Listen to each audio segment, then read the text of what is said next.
ভালে লাগিছে বাসুগাঁও এটা আঞ্চলিক কমিটিৰ আমাৰ প্ৰাইমাৰী কমিটি যেটো বাসুগাঁও ইয়াত যে আজি ইমান ৰাইজ সমাগম হৈছে ইয়াৰ পৰা স্পষ্ট যে আমি বিপিএফ দল 13 নম্বৰত জিকাটো 100%। আজি বিপিএফৰ মিটিং চলি আছে, ইপিএফৰ ৰেলী ওলাইছে, এইটো একেতৰ কথা আমি নকওঁ, কিন্তু আজিৰ দিনত পাৰমিশন ইয়াত জোঠা দিব নালাগিছিল মোৰ মতে।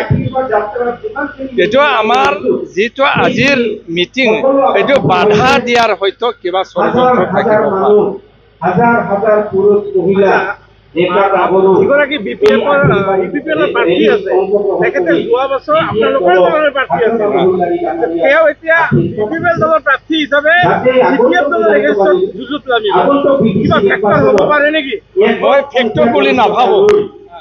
আপোনালোকে আমাৰ যেটো সমাগম আজিৰ এইটো স্পষ্ট কৰি দিছে বাসুগাঁৱত আৰু কি ইউপিপিএল আছে, তেতিয়াহ'লে ফেক্টৰ কেনেকৈ হ'ব পাৰে?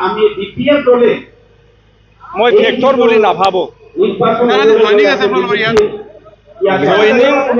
জইনিং আজিৰ দিনত আমি শুনা পাইছোঁ 300 মান হ'ব। আজি একজাক্ট নহয়, মই যিহেতু প্ৰাৰ্থী এইটো প্ৰাইমাৰীহে ক'ব পাৰিব। ইউপিপিএল মেইনলি ইউপিপিএল আৰু কিছুমান বিজেপিৰ পৰাও ইয়াত আহিছে আৰু আমাৰ দলত আজি যোগদান কৰিব।